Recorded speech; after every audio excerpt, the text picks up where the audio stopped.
Hey there, Sunbelt Conference fans. I'm your host, Kati Morse, and welcome to Sunbelt Conference Weekly. It's officially spring here in the Fun Belt as softball kicked off last weekend, women's tennis is heating up the courts, and baseball kicks off this Friday.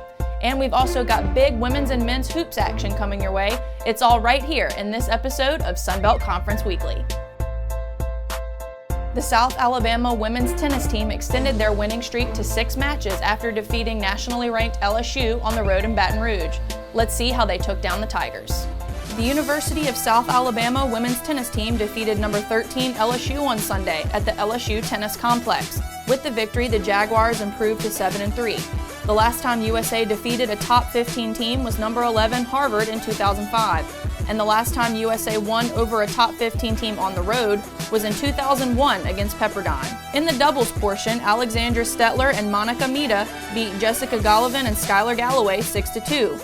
But LSU tied it up when number 23 Ryan Foster and Joanna Velcosta defeated Laura Valkova and Michela Mizarova 6-4. In the singles portion, Mezarosova clinched the victory after coming back 3-6, 6-4, and 7-5 against Owens.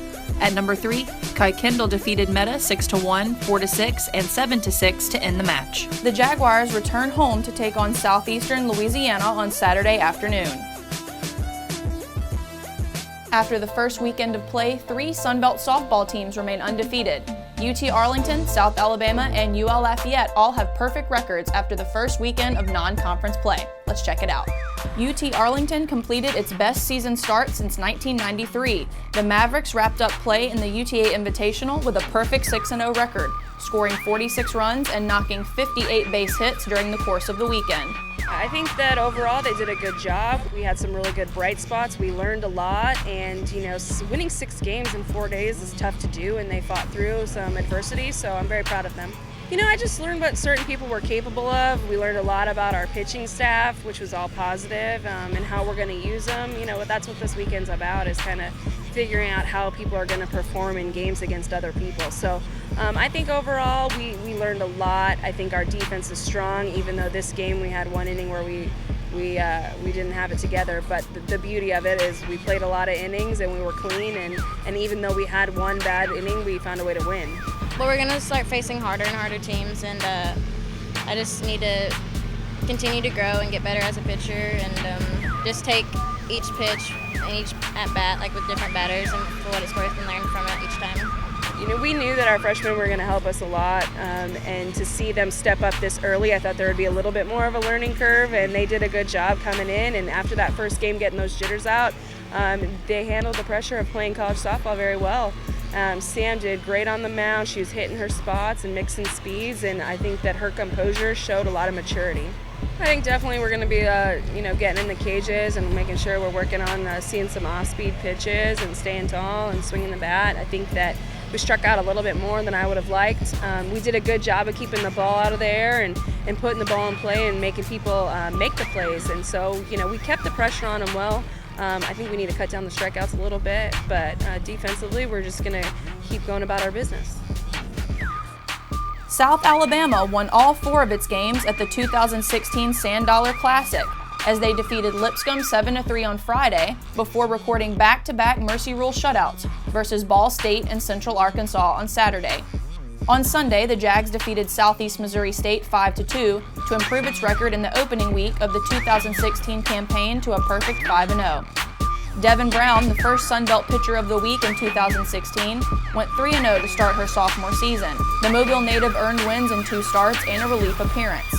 She struck out 28 batters to 8 walks in 17 total shutout innings. And UL Lafayette also enjoyed a big weekend with a current 5-0 record. Senior Lexi Elkins led the way at the plate, earning the titles of Sun Belt Student Athlete of the Week and USA Collegiate National Player of the Week.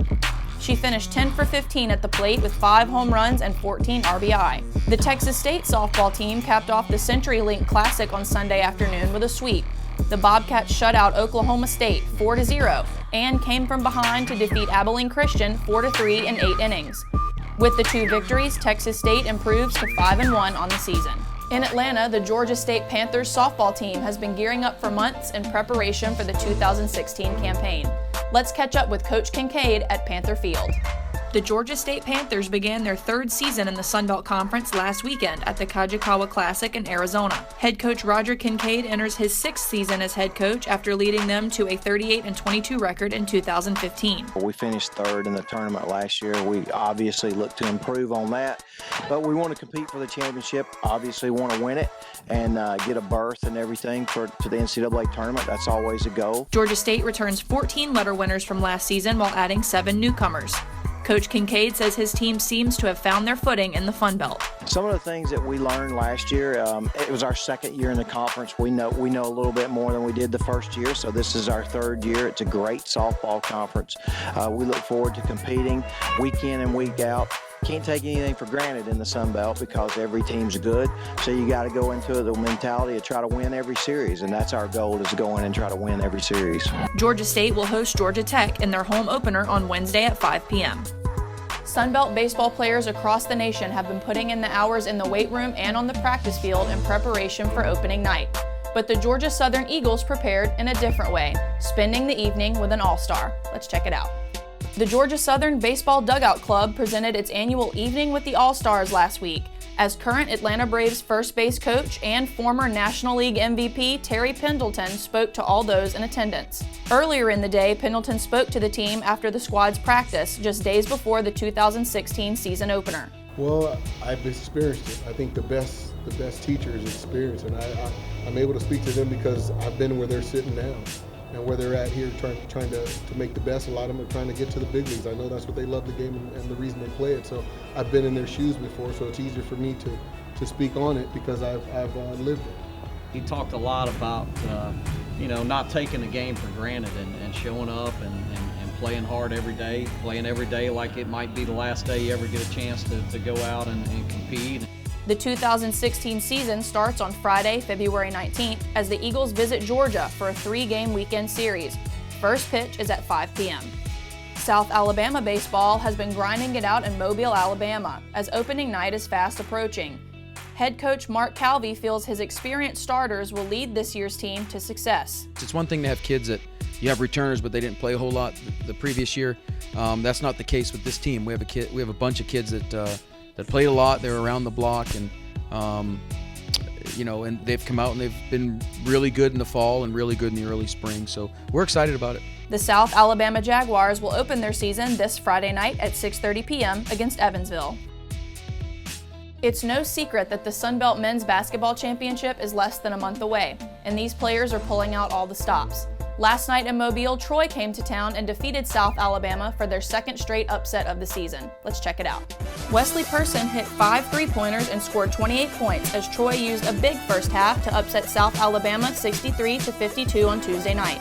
It was the second straight upset over a team higher in the Sun Belt Conference standings. The Trojans knocked off Georgia State on Saturday 54-53. The Trojan defense limited South Alabama to 14 first-half points as the Jaguars converted just 17.9% of their first-half shots. Troy took a 27-14 advantage into the intermission, and Person hit 4 of his 5 3-pointers in the second half to help maintain the advantage. Troy moves into a tie with App State and Texas State, all 2 games out of a spot in the Sun Belt Tournament, where the top 8 teams will qualify. And that will wrap up this edition of Sun Belt Conference Weekly. For everything SBC, please be sure to visit sunbeltsports.org and join the conversation on social media and follow the Sun Belt on Facebook, Instagram, and Twitter. For all of us here at the Sun Belt Conference, I'm your host, Kati Morse. Thank you for watching.